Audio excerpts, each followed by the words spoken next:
বিসমিল্লাহির রহমানির রহিম।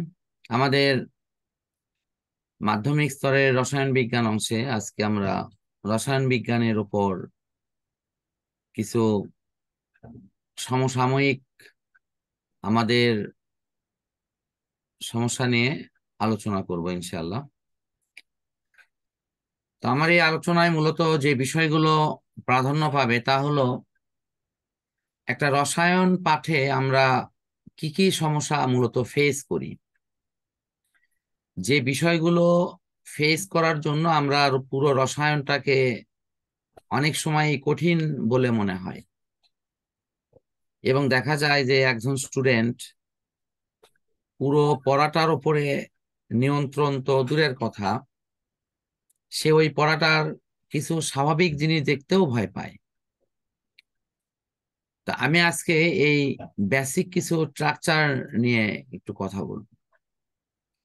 আমার উদ্দেশ্য হলো যে রসায়ন খুব ভালোভাবে পড়তে গেলে আমাদের কি কি বিষয় প্রয়োজন এবং সেটা কিভাবে প্রয়োজন। তো প্রথমে আমি আসি, রসায়নে আমাদের সিলেবাস অনুসারে দুইটা পার্ট আছে। একটা পার্ট আছে হলো তোমার থিওরিক্যাল, আর একটা পার্ট হলো আছে গাণিতিক। আর এই থিওরিক্যাল এবং গাণিতিক অংশের মধ্যে বৈকেন্দ্রিক সমস্যাগুলো মূলত আমাদের আলোচনায় আসবে। এখন এই থিওরিক্যাল পার্টটাকে সাহায্য করার জন্য তোমাদের সাপ্লিমেন্ট হিসেবে কয়েকটা বিষয় আসবে। এক নম্বর হলো প্রতীক, সংকেত, সমীকরণ। এই প্রতীক, সংকেত, সমীকরণ এটা একটা অংশ। দ্বিতীয় অংশতে তোমার লাগবে হলো পারমাণবিক সংখ্যা, ভর সংখ্যা। তৃতীয় অংশতে লাগবে ইলেকট্রন বিন্যাস, কেন্দ্রিক ধারণা। এই সমস্ত, বিশেষ করে এই দুটাকে কেন্দ্র করে সার্বিক ধারণার নাম হলো পর্যায় সারণী। পর্যায় সারণীতে তোমার এই পারমাণবিক সংখ্যা, ভর সংখ্যা এবং ইলেকট্রন বিন্যাস কেন্দ্রিক বিষয়গুলোর ব্যাখ্যা, বিশ্লেষণ সহ পুরো ডিটেলস আলোচনার একটা অধ্যায়ের নামই হলো পর্যায় সারণী। তো এই পর্যায় সারণীতে সেই বিষয়গুলোর সাথে সমন্বয় করে অনেক সুন্দর সুন্দর আলোচনা আছে। আবার দেখো, ইলেকট্রন বিন্যাসটাতে সমন্বয় করে আবার আরেকটা অধ্যায় এর সাথে অ্যাড করা আছে, সেটার নাম হলো রাসায়নিক বন্ধন। আর তোমার এই যে এক নম্বরে আমি বলতেছি প্রতীক, সংকেত এবং সমীকরণ। এখানে আমাদের কি কি জিনিস দরকার? মোটামুটি 21 থেকে 22টা মৌলের তথ্য জানা দরকার, তাদের প্রতীক কি, তাদের সংকেত কি। এই 21 থেকে 22টি মৌলের সাথে প্রায় 8 থেকে 10টা যৌগমূলক আছে। কি কি আমি একটু নামগুলো বলি: ammonium, phosphonium, hydroxyl, nitrate, nitrite, bicarbonate. এই প্রায় 5টা।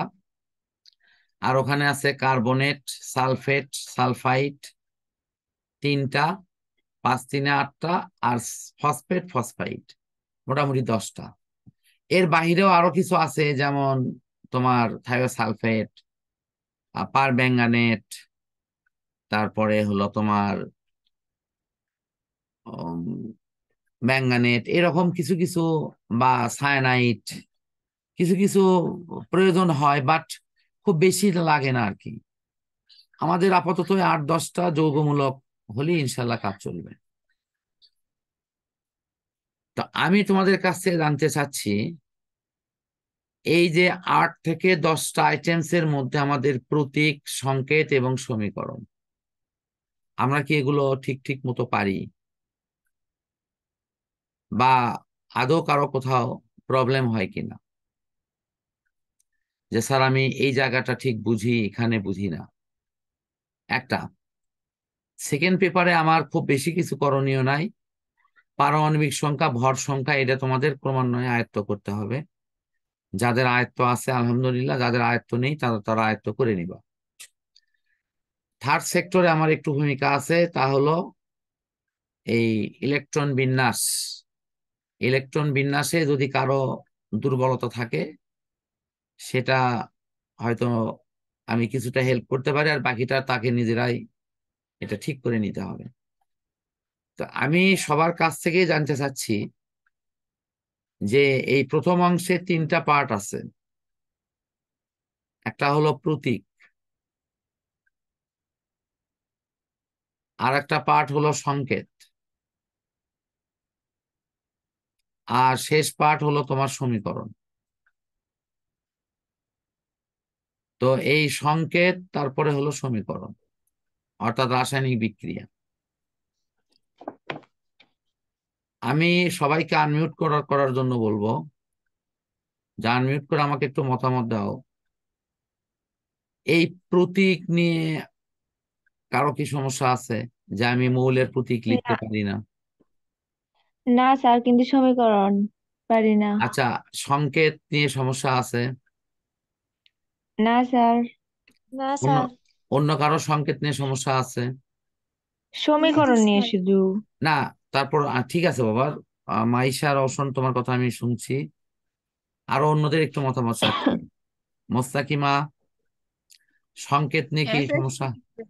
সংকেত নিয়ে সমস্যা আছে? তামান্না, ফাউজিয়া, না স্যার। নাইম, না স্যার, শামিমা? সমীকরণ। সমীকরণটা না একটু স্যার। বলবেন। সংকেত অতটা সমস্যা হয় না? না। আচ্ছা, সেম কি তোমাদেরও, শামিমা, নাইম? নাই স্যার। আচ্ছা, আলহামদুলিল্লাহ। আমি এরপরেও আমাদের এই পড়াটাকে আমি মূলত এখান থেকেই টানবো, এই সংকেতের কাছ থেকে আমি সমীকরণে নিয়ে যাব।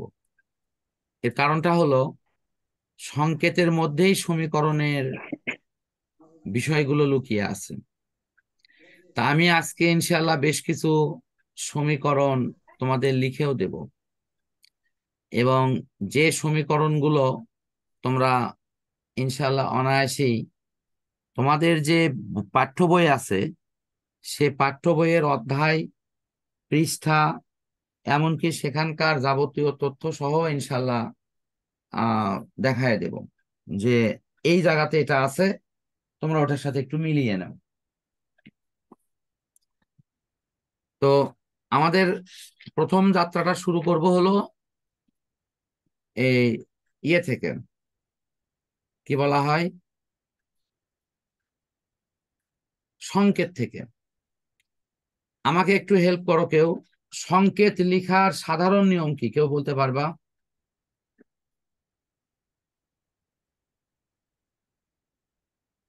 সংকেত লেখার সাধারণ নিয়ম কি? কিভাবে আমরা সংকেত লিখি? এনিওয়ান?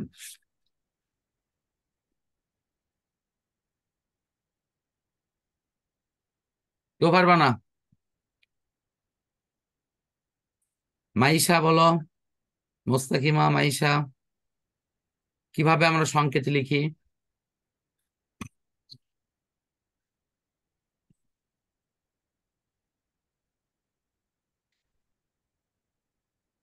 মনে হচ্ছে না? আচ্ছা, আমি হেল্প করতেছি।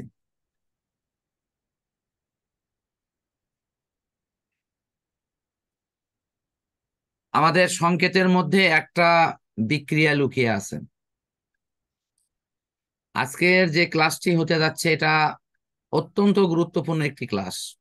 আমি মনে করি রসায়নে যে যত রকমের ক্লাস করে থাকো,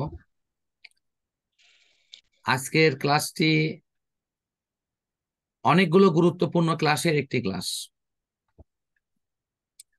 এবং যদি এই ক্লাসে হয়তো আমি সব সমস্যা দেখাতে পারবো না, বাট আমি এটি সূচনা হিসেবে নিচ্ছি, এবং এই সিরিজ আলোচনাটা আমার ধাপে ধাপে ইনশাল্লাহ চলবে। তো আমরা একটু দেখি যে বিক্রিয়াটা আসলে কয় রকমের হয়, আমার সংকেতটা কেন এখানে প্রয়োজন হচ্ছে। বিক্রিয়াটা প্রথম ধাপ হয় হলো 1-1, অর্থাৎ বিক্রিয়াতে বলা হচ্ছে যে আমার বিক্রিয়াটা হবে 1-1। 1-1 মানে কি? যেমন একটা ক্যালসিয়ামের সাথে ক্লোরিন বিক্রিয়া করছে, এখানে একটা মৌলের সাথে একটা মৌল বিক্রিয়া করছে।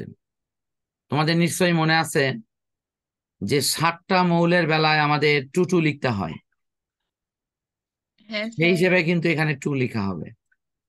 হ্যাঁ। তারপরে ক্যালসিয়াম লিখবো, ক্লোরিন লিখবো, দেন যোজনী বিনিময় করবো। ক্যালসিয়ামের যোজনী ক্লোরিনের ঘাড়ে, ক্লোরিনের যোজনী 1 ক্যালসিয়ামের ঘাড়ে, এটা লেখা লাগে না, 1 লেখা লাগবে না। এই যে 1-1 বিক্রিয়া, তোমরা একটু ভালো করে লক্ষ্য করো তো, এইটা কি সম্পূর্ণ তোমার সংকেত নির্ভর না? সংকেতের জ্ঞান দিয়ে কিন্তু এই বিক্রিয়াটা হচ্ছে। কিভাবে হলো একটু হ্যাঁ। আমরা দেখি। প্রথমত সংকেতের বেলায় আমাদের কতগুলো মৌলিক বিষয় বিবেচনায় নিতে হয়েছে। 1 নম্বর, সংকেতে আমাদের প্রথমে প্লাস মৌলকে লিখছি, পরে মাইনাস। আমি অবশ্য বিক্রিয়াতে উল্টাও লিখতে পারি, কিন্তু এখানে আমাকে অবশ্যই প্লাস মৌল আগে লিখতে হবে, মাইনাস পরে লিখতে হবে। এই এদের মধ্যে যোজনী বিনিময় হয়েছে, ক্লোরিনের যোজনী 1 এর ঘাড়ে, ক্যালসিয়ামের যোজনী 2 এর ঘাড়ে। এই মোটামুটি এখানকার ঘটনা। ঠিক তেমনি এখন পরের যদি ধাপে আসি, যে আমি এখানে আরেকটা মৌল নিলাম, সাপোজ পটাশিয়াম, এটার সাথে বিক্রিয়া করাবো ফ্লোরিনের F2, কি তৈরি হবে? দেখো তৈরি হচ্ছে, পটাশিয়াম আগে লিখবো, ফ্লোরিন পরে লিখবো। কেন পটাশিয়াম আগে লিখলাম, কেউ কি বলতে পারো? Potassium plus.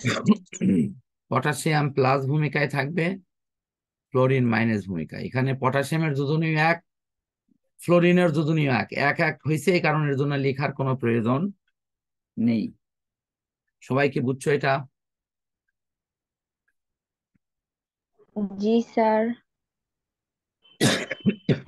আচ্ছা,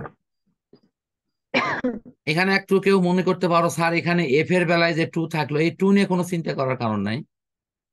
কারণ যখন আমি তীর চিহ্ন দিয়েছি তখন ওই সমতাকরণটা আবশ্যিক না। আমি এই জন্য সমতাকরণ নিয়ে কারো মাথা ভারী করতে চাই না। আমি নিয়ম আছে লিখছি, এখানে নিয়ম আছে লিখছি। আমি আরেকটা উদাহরণ দিই, ক্যালসিয়ামের সাথে অক্সিজেনের বিক্রিয়া।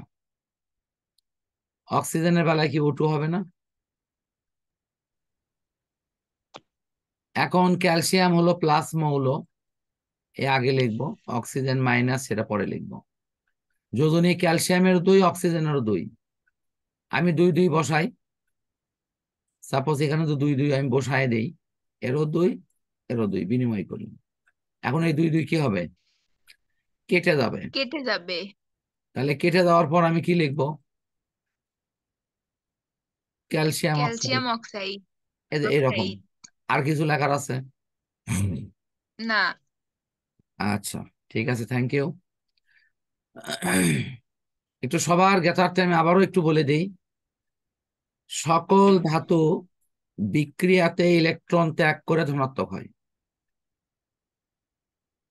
সকল অধাতু বিক্রিয়াতে ইলেকট্রন গ্রহণ করে ঋণাত্মক হয়। তবে আমাদের লেখা ধাতু অধাতুর গুলোর মধ্যে কিছু কিছু অধাতু আছে, যেমন carbon, sulphur, nitrogen, phosphorus,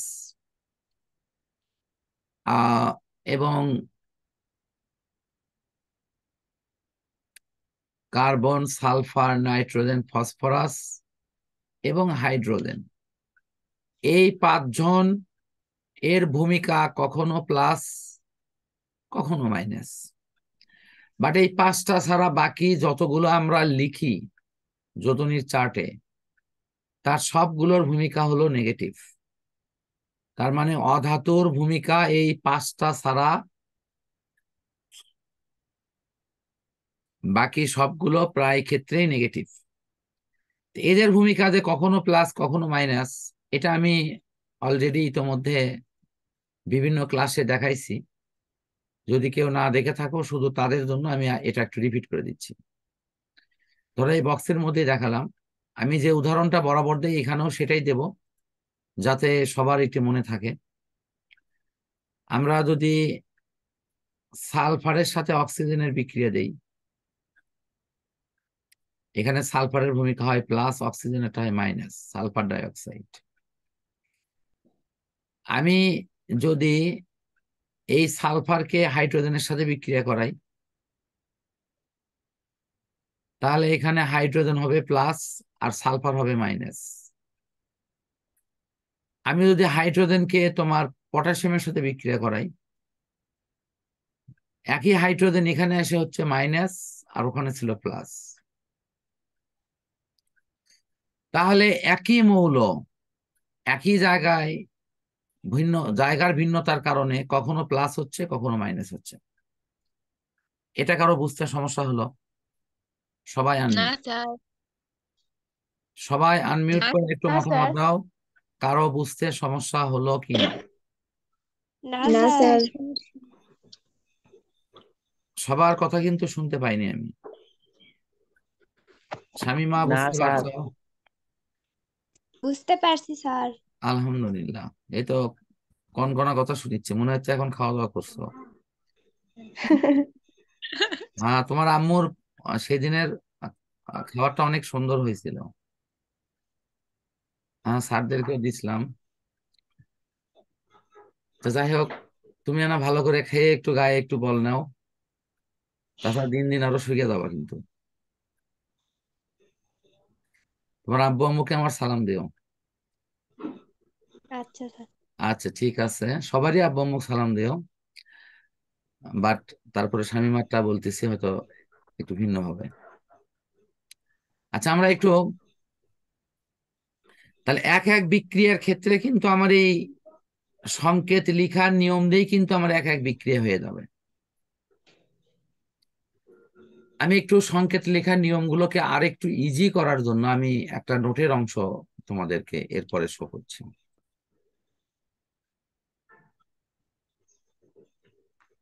video upload দিলে তোমরা নোটের অংশ ওখানেই দেখতে পাবা ইনশাল্লাহ। তো এই যে সংকেত লেখার নিয়মাবলী, অর্থাৎ এই সংকেতটা কিসের? এটা কিন্তু মৌলের সংকেত, খুব ভালো করে দেখো। তো মৌলের সংকেত লেখার জন্য প্রথমে আমাদের কি করতে হবে? এর প্রতীকটা জানতে হবে। দ্বিতীয় কি কি জানতে হবে? এই অণুতে কয়টি পরমাণু আছে তা জানতে হবে। এখন আমরা একটু দেখি, ধাতুর সংকেত লিখব। বলা হচ্ছে ধাতুর মৌলের অণুতে অজানা সংখ্যক পরমাণু থাকে, সেই কারণের জন্য এর প্রতীকও যা, এর সংকেতও তাই। এখন একটা তাৎপর্য আসে, আমরা প্রতীক এনে লিখলাম, সংকেতও এনে লিখলাম, কিন্তু আসলে কি পিছলে প্রতীকের এনেতে, একটু কথা শোনো, গরম পিছিয়ে গেল তুমি পিছপা। প্রতীকের এনেতে তোমার একটা সোডিয়াম, বাট সংকেতের এনেতে কিন্তু একাধিক সোডিয়াম। সোডিয়াম একাধিক আছে, কিন্তু আমি লিখতেছি না, কারণ হলো এখানে অজানা সংখ্যক পরমাণু আছে, এই কারণে। সবাই কি এটি বুঝতে পারছো?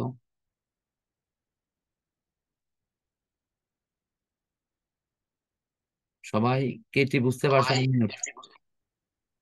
হ্যাঁ স্যার। জি স্যার। তার মানে জি। ক্যালসিয়াম, ম্যাগনেসিয়াম এগুলোর প্রতীকও যা, সংকেতও তাই। কেন? এই যে এই নিয়মটার জন্য, যে ধাতুর অণুতে অজানা সংখ্যক পরমাণু থাকে, সেই কারণে আর প্রতীকও যা হয়, সংকেতও তাই হয়। আশা করি এই নিয়মটা একদম ক্লিয়ার। আমি আবারও বলেছি, এই নোট তোমরা এর আগে কখনোই দেখোনি, এটাই হয়তো ফার্স্ট, এটাই হয়তো লাস্ট। কারণ এই নোটটা আমি সাধারণত সহজে বের করি না, এটা বেসিক হিসেবেই থাকে আমার কাছে। আহ দ্বিতীয় অপশনে আসো, যে আমি এর পরবর্তী পেজে যাই।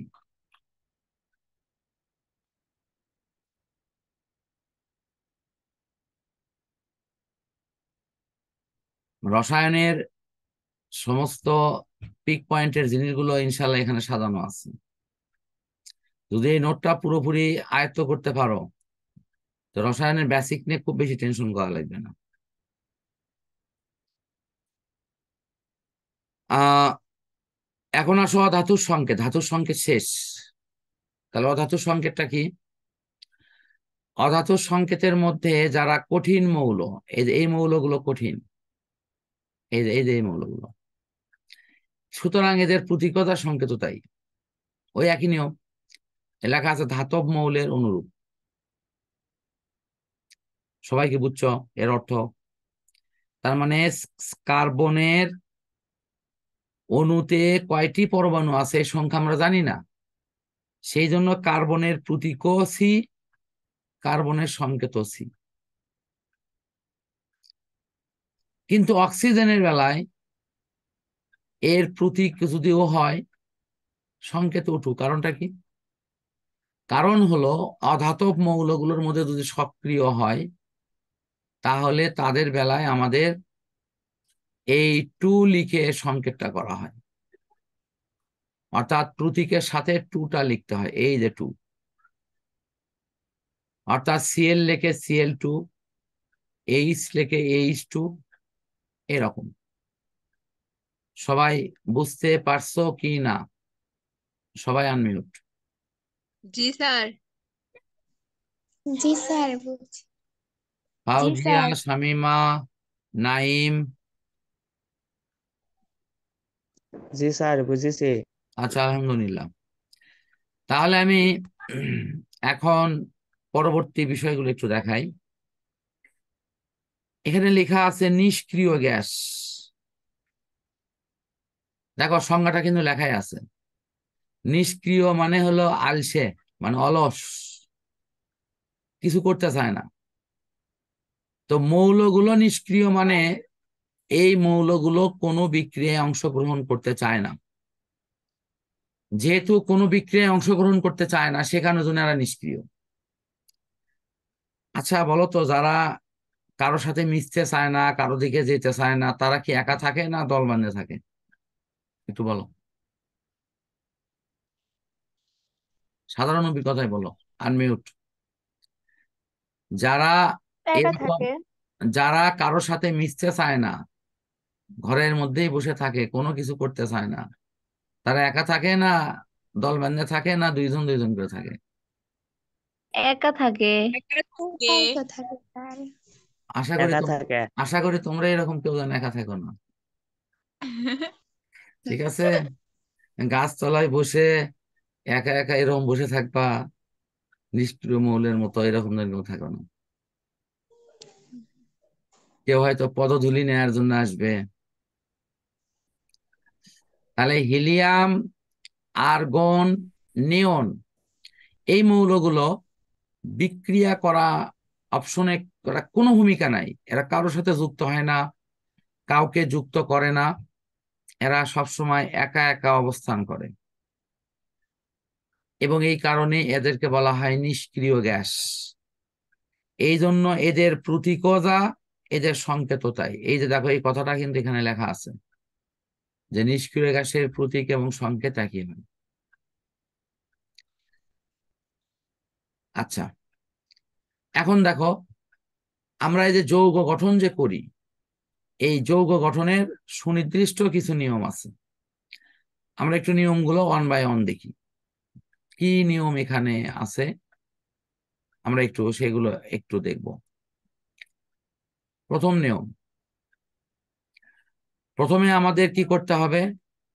প্রথমে বলা হচ্ছে যে এই যৌগ গঠনের জন্য কি কি মৌল সমন্বয়ে গঠিত সেটা জানতে হবে। দ্বিতীয় কাজটা কি? তাদের যোজনী জানতে হবে। তৃতীয় কাজটা কি? কোনটা ধনাত্মক কোনটা ঋণাত্মক সেটা জানতে হবে। তারপরে কাজ কি? ধনাত্মক মৌল আগে, ঋণাত্মকটা পরে, এটা বসাতে হবে। ঠিক আছে, সবশেষ কাজটা কি? এদের মধ্যে যোজনী বিনিময় করতে হবে। বলতো এই কাজগুলোই কি আমরা করি না?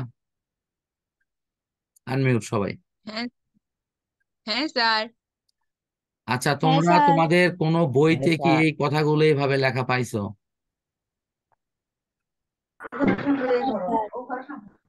না, বইতে লেখা থাকলে ভালো হতো না বলো তো? সবাই পড়তে, সবাই পড়া বুঝে নিতে, তাহলে এই সংকেত নিয়ে এত সমস্যা কি থাকতো?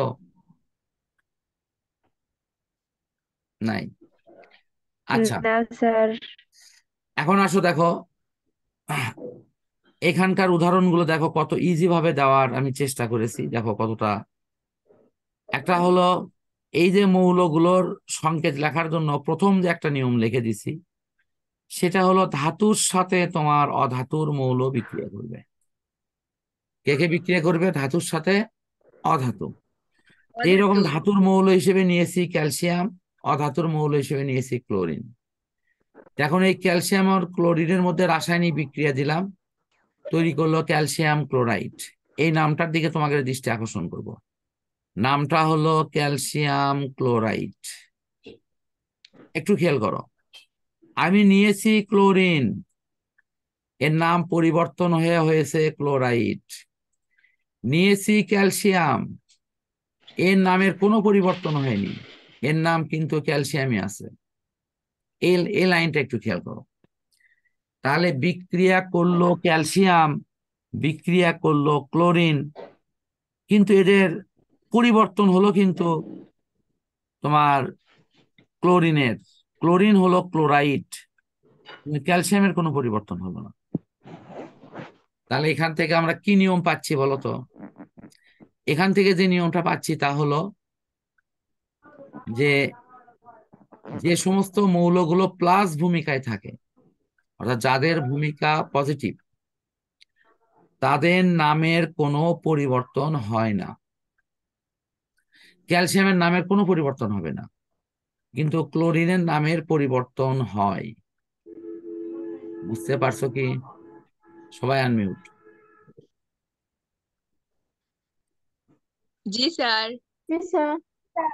জি স্যার। আচ্ছা, এখন আমি আরেকটা টেকনিক শেখায় দেই। এই যে নামের পরিবর্তন হলো ক্লোরিন থেকে ক্লোরাইড, তাহলে অন্য মৌলের নামকে কিভাবে পরিবর্তন হবে? এ ব্যাপারেও কোনো টেনশন নেওয়ার কোনো কারণ নাই। ইনশাআল্লাহ এক্ষেত্রেও আমার এখানে সমস্ত নিয়মগুলো দেওয়া আছে। সবগুলো নিয়ম দেওয়া আছে, একটু আমি নিচে দেখাই দিচ্ছি। আহ আমি ক্রমান্বয়ে এগুলো সবই করাবো, আজকে শুধু আমি নিয়মটা দেখাচ্ছি। যেমন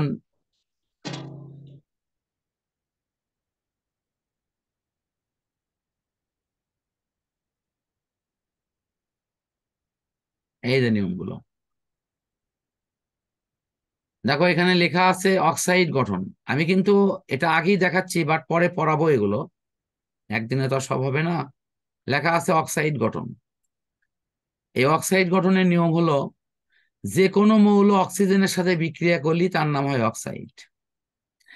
যে কোনো মৌল সালফারের সাথে বিক্রিয়া করলে তার নাম হয় সালফাইড। যে কোনো মৌল ক্লোরিনের সাথে বিক্রিয়া করলে নাম হয় ক্লোরাইড। সবাই কি বুঝতে পারছো? হ্যাঁ সবার স্যার। সবার আনমিউট। হ্যাঁ হ্যাঁ স্যার। স্যার। আচ্ছা, এই যে নামের যে পরিবর্তন হয়, তোমরা এখন পর্যন্ত কোন স্থানে কি এই নামের পরিবর্তন নিয়ে কোন রকম পড়া পড়ছো বা শুনছো? না স্যার। না স্যার। আচ্ছা, না স্যার। তাহলে আমাদের এই নামের পরিবর্তনগুলো কি শেখা দরকার না? আমি যদি না শিখি তাহলে তো আমি মৌলের নামই বলতে পারবো না, মানে ওই যৌগগুলোর। তো এখানে আমি একটা নিয়ম শিখে দেই। আমি আবারও বলেছি, এগুলো ডিটেলস ইনশাল্লাহ ধাপে ধাপে তোমাদেরকে আমি শেখানোর চেষ্টা করব। আজকে শুধু কিছু নমুনা দেখাচ্ছি। আমি ব্যক্তিগতভাবে আমাদের যে সমস্ত স্টুডেন্টকে এককভাবে পড়াই, শুধু এদেরকে এই স্পেশাল নোটটা থেকে পুরো নোটের কোর্সটা কভার করে দিই। এবং এই কভার করে দেওয়ার ফলে এরা রসায়নে এমন একটা অবস্থানে ইনশাল্লাহ পৌঁছে যায় যে ইন্টারমিডিয়েটে গিয়েও রসায়ন বইয়ের একটা মোটামুটি বড় অংশ তারা নিজের দক্ষতায় পড়তে পারে। আমি 9-10-এ পড়াইছি এমন স্টুডেন্টের গার্ডিয়ানটি আমাকে এই ধরনের অভিমত জানাচ্ছে যে আমার মেয়ে বা আমার ছেলে ইন্টারমিডিয়েট পড়ছে, তার রসায়নের খুব বড় টিচারের প্রয়োজন হচ্ছে না। তো স্যার আপনার পড়া তার খুব উপকারে আসছে। তা আলহামদুলিল্লাহ, এটা আমার গর্বের কোনো বিষয় না, আল্লাহর দেওয়া আমার বিশেষ নিয়ামত মনে করি। তা আমি আসলে চেষ্টা করি যে একজন স্টুডেন্টের প্রবলেমটা কোথায়, সেই প্রবলেমটা যদি এখানে সলভ করা যায় সে সহজেই পারবে। আসলে রসায়ন খুব মজার সাবজেক্ট, এটা মোটেও কঠিন সাবজেক্ট না, কিন্তু এটা আমাদের কাছে কঠিন হয়ে গেছে নানা কারণে। আর আমার প্রচেষ্টা থাকবে সেই কঠিনটাকে একটু সহজ করার চেষ্টা করা আর কি। তো যা হোক, আমি শুধু এটাই বলবো যে এই নোটটার প্রত্যেকটা অংশে এত তথ্যবহুল বিষয়গুলো আছে যে তোমরা যদি এগুলো ক্রমান্বয়ে ইনশাআল্লাহ শিখতে পারো, তোমাদের সে ধৈর্য থাকে, তো পুরো রসায়নটা তোমরা দেখবা যে এটা কিছুই মনে হচ্ছে না, যে না আর কোনো সমস্যা নাই স্যার। ইনশাআল্লাহ তোমরাই বলবো। তো তোমাদের এটি পুঙ্খানুপুঙ্খরূপে শেখার ইচ্ছা আছে তো? সবাই একটু মতামত দাও। জি স্যার। অন্যরা? হ্যাঁ স্যার। আচ্ছা, হ্যাঁ স্যার। তাহলে তোমরা, আজকে আমরা এখানে এই অংশ ক্লোজ করে দিচ্ছি।